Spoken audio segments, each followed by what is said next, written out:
The hospital corridors smelled faintly of antiseptic and coffee, a place where science and sorrow often walked hand in hand.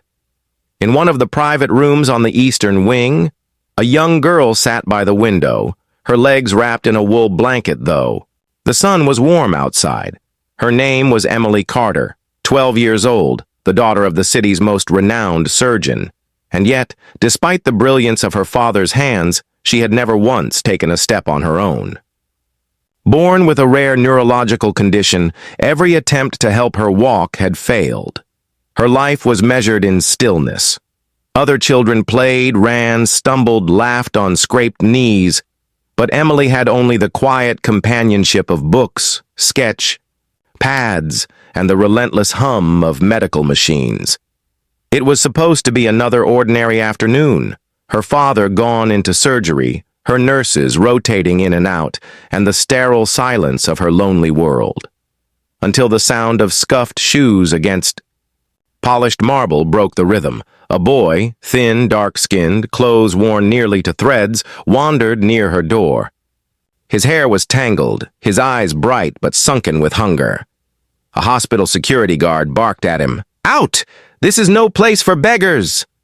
But before they could drag him away, Emily's soft voice carried across the hall. "Wait! Who is he?" The boy turned, his gaze locking onto hers. Something about his stare wasn't pitiful. It was defiant, alive. And when he spoke, it wasn't a plea for food or coins. It was something else, something unbelievable.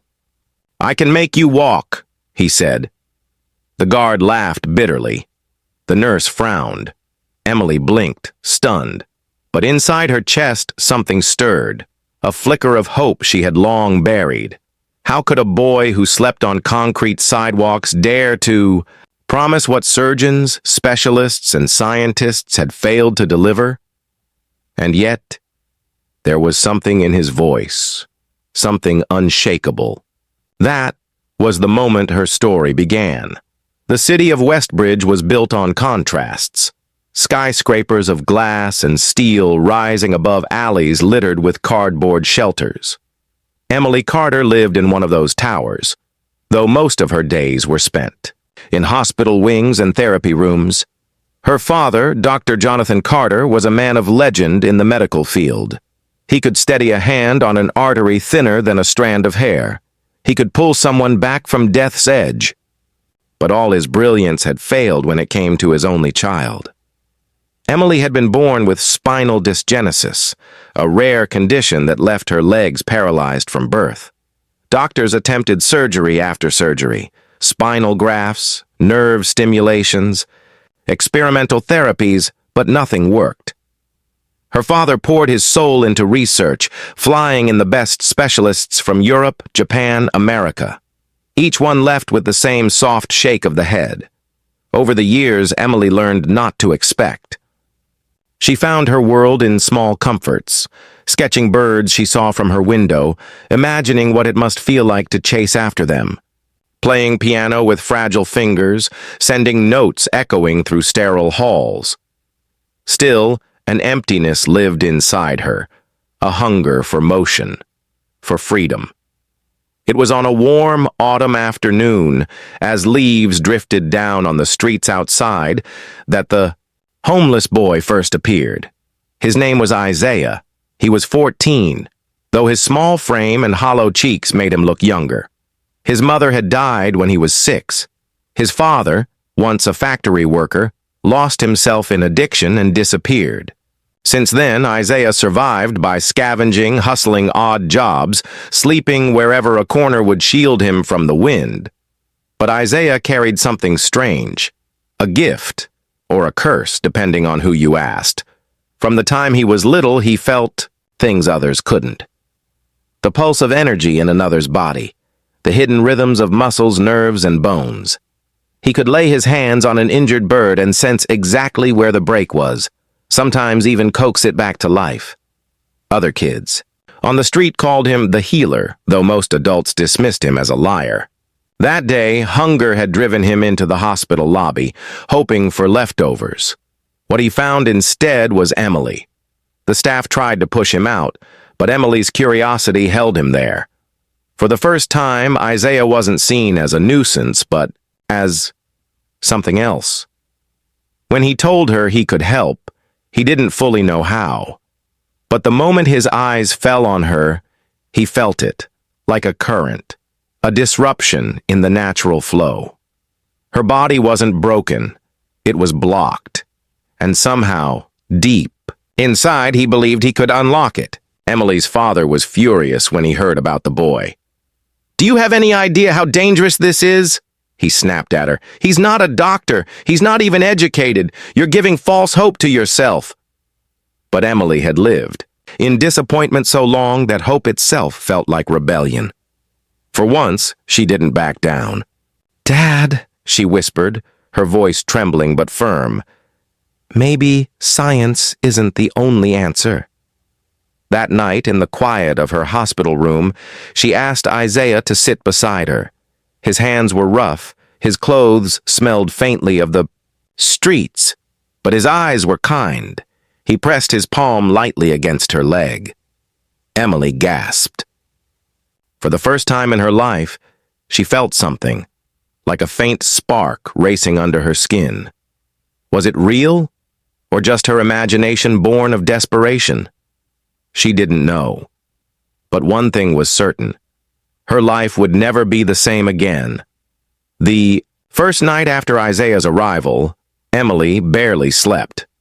The faint buzz she had felt when his hand touched her leg replayed in her mind like a secret melody only she could hear. It was subtle, fleeting, almost impossible to believe.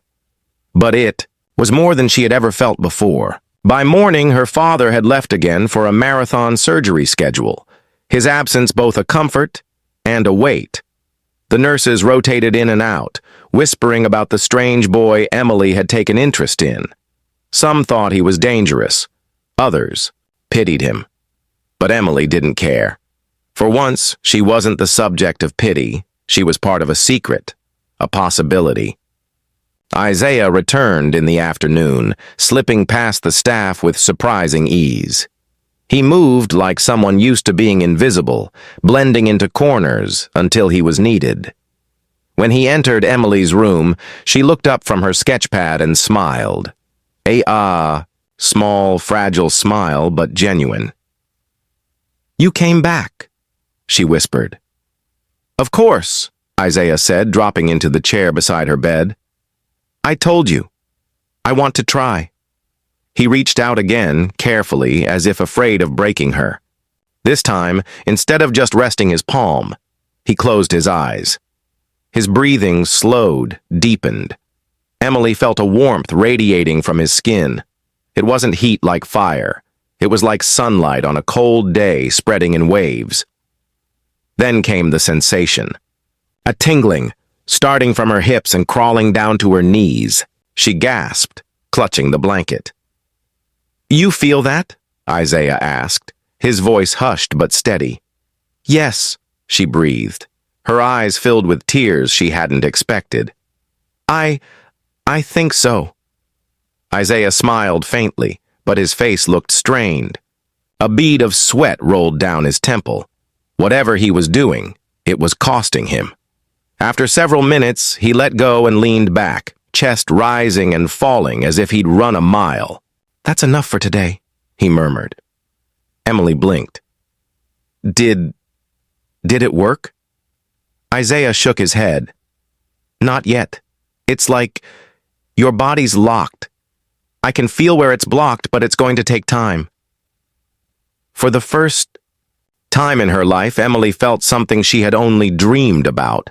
Progress, even if it was only a spark. Over the next weeks, Isaiah visited almost every day. Sometimes he came in through the main lobby, sometimes through the back service doors, always carrying the scent of the streets, rain, dust, faint smoke. Each time he sat with Emily, placed his hands gently on her legs, and concentrated. The tingling grew stronger, lasting longer. Once she swore she felt her toes twitch. But not everyone was convinced. Dr. Carter grew more furious with each rumor he heard. "Emily, You're allowing a homeless child to play games with your condition. Do you understand how cruel this is? To let yourself believe? Tears welled in her eyes, but her voice was firmer than he'd ever heard it. Dad, when you cut people open, you believe you can save them. You don't call it a game. Why can't I believe in him? Her father had no answer. He turned away, jaw tight. The nurses, too, began watching Isaiah with suspicion. One reported him to security. Another muttered that he was filling the girl's head with nonsense. Still, Emily clung to him. To her, he wasn't just a boy off the streets.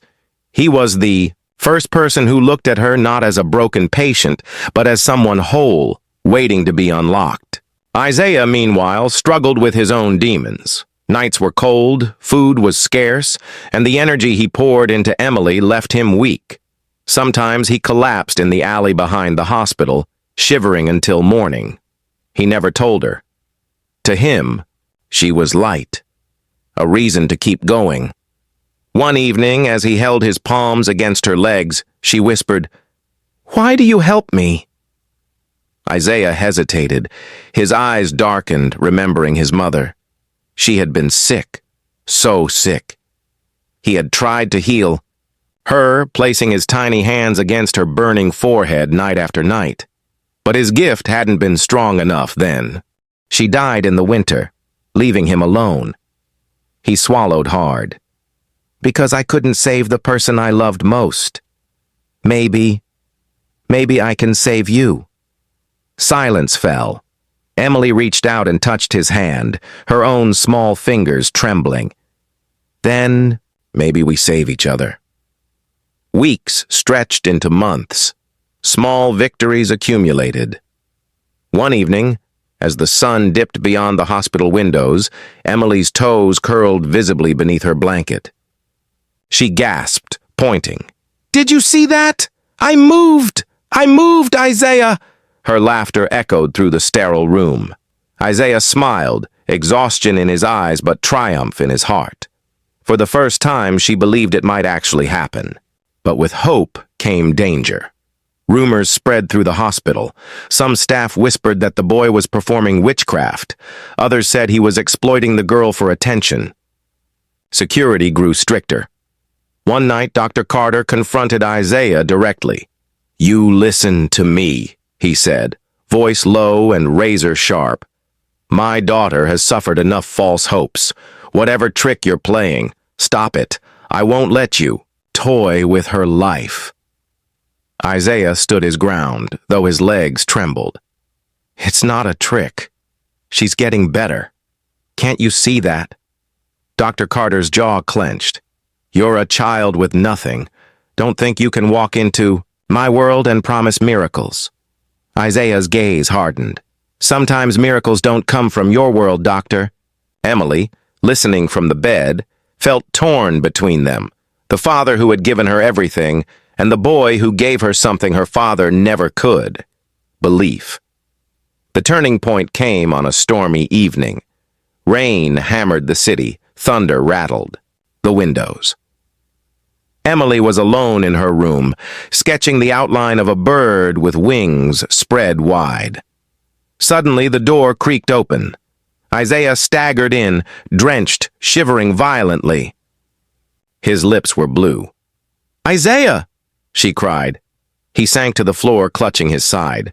For days he had been weakening, pushing his gift too far, giving every ounce of himself to her healing.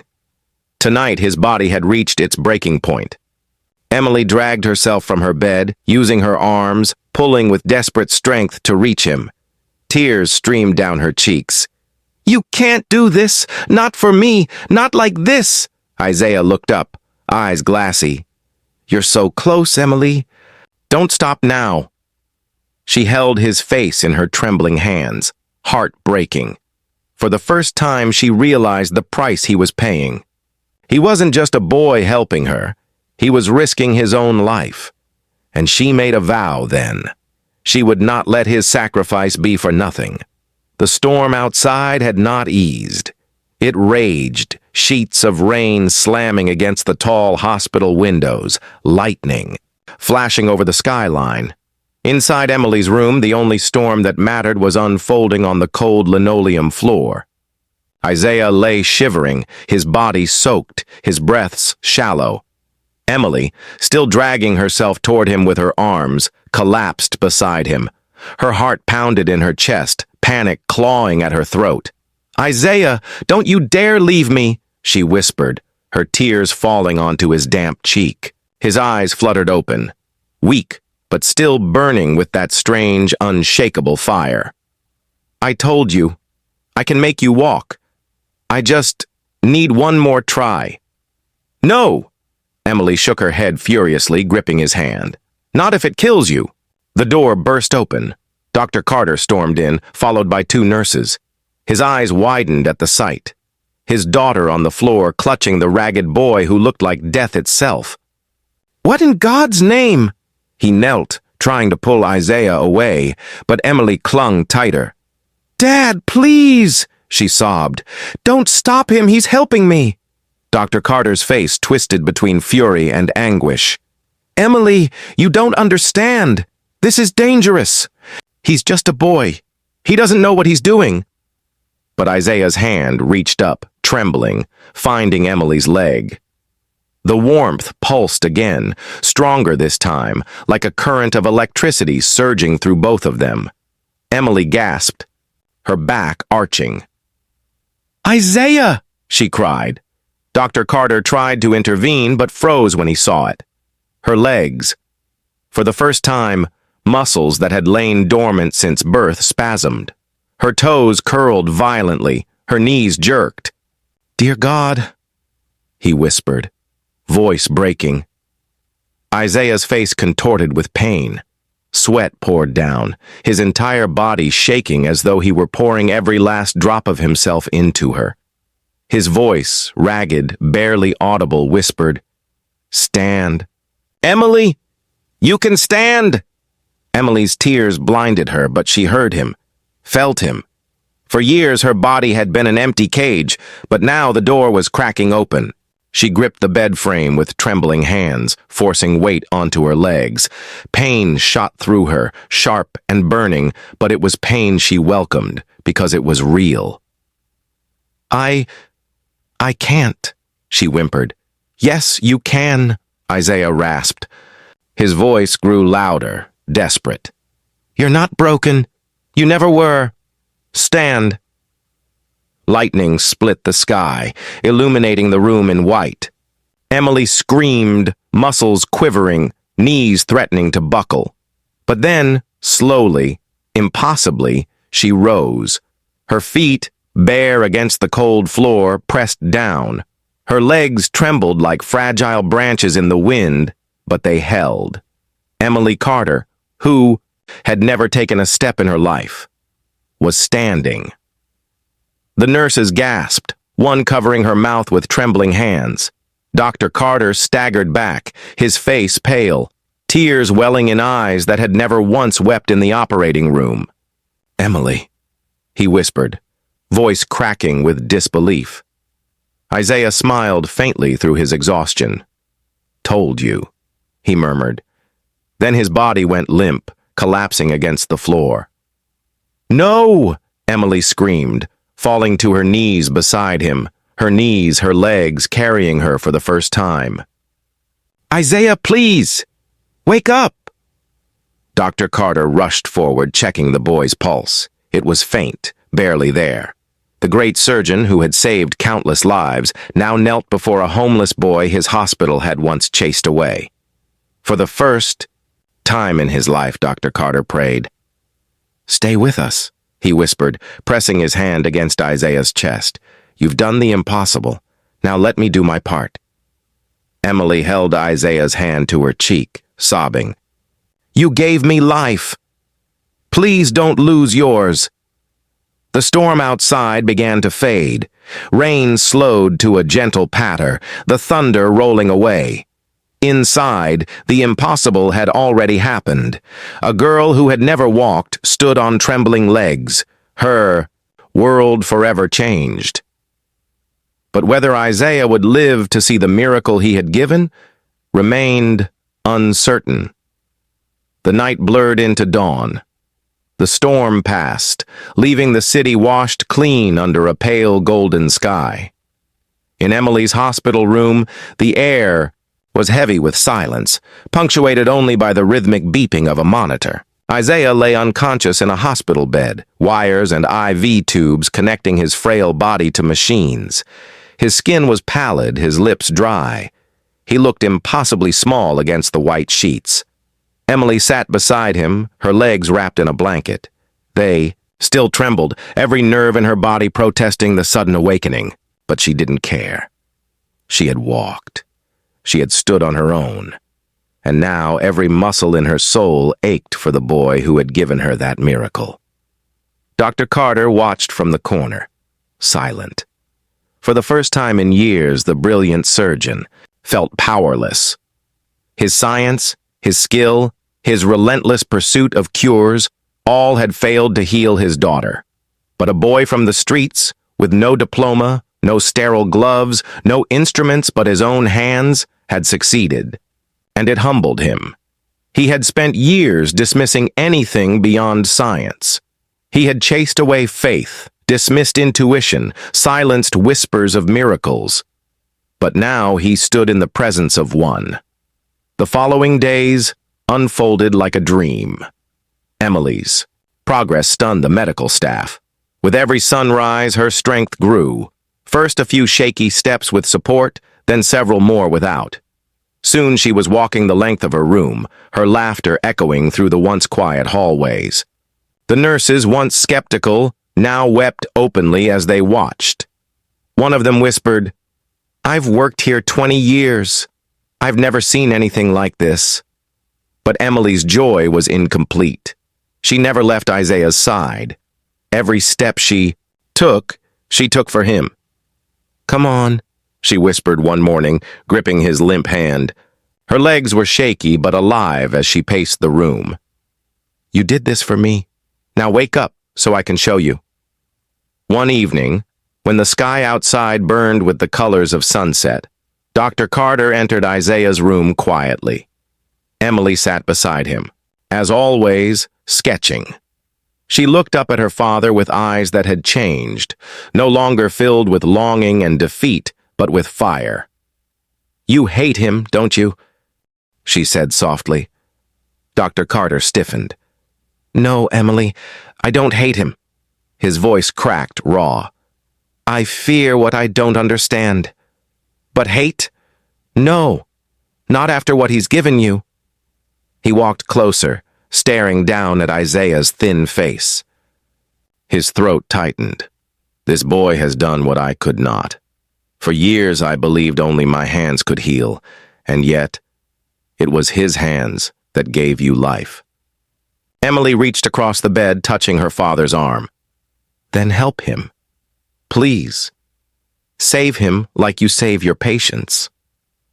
Dr. Carter's gaze softened. For the first time, he didn't see Isaiah as a vagrant trespassing in his world.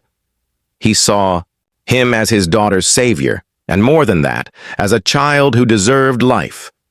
He leaned down, whispering into Isaiah's ear. "You brought my daughter to her feet. I swear to you, boy, I will not let you fall."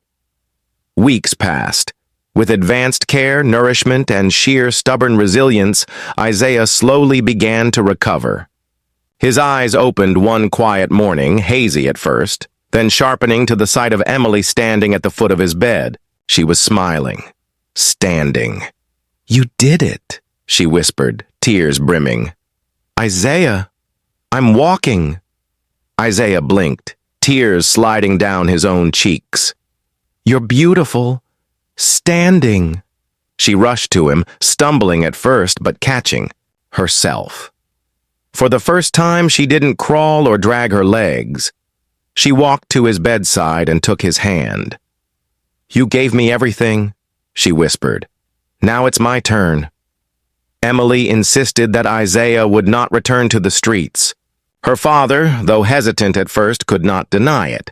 Something had shifted in him, a humility, a recognition that healing came in many forms. Isaiah was offered a place in their home, a chance at school, a chance at life. The boy who once slept under bridges now had a room with clean sheets, books, and a family who saw him. Emily's walking became stronger with each day. Soon she was running through the hospital gardens, her laughter ringing like bells. Isaiah watched from a bench, still frail but smiling wider than he ever had. "See?" Emily called to him, twirling clumsily in the grass. "You didn't just heal me, you gave me the world." And for Isaiah, who once believed he had failed, to save his mother, the sight of Emily dancing in sunlight was redemption. The impact. For Dr. Carter, the miracle humbled him into a new kind of doctor. He no longer dismissed what could not be explained.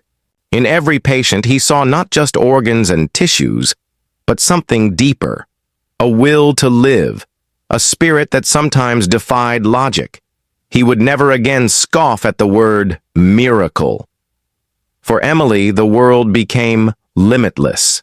Every step she took reminded her of nights spent in stillness and of the boy who gave her motion.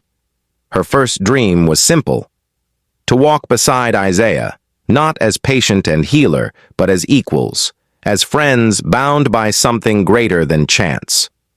And for Isaiah, the street boy who once thought himself cursed, he finally understood. His gift had purpose.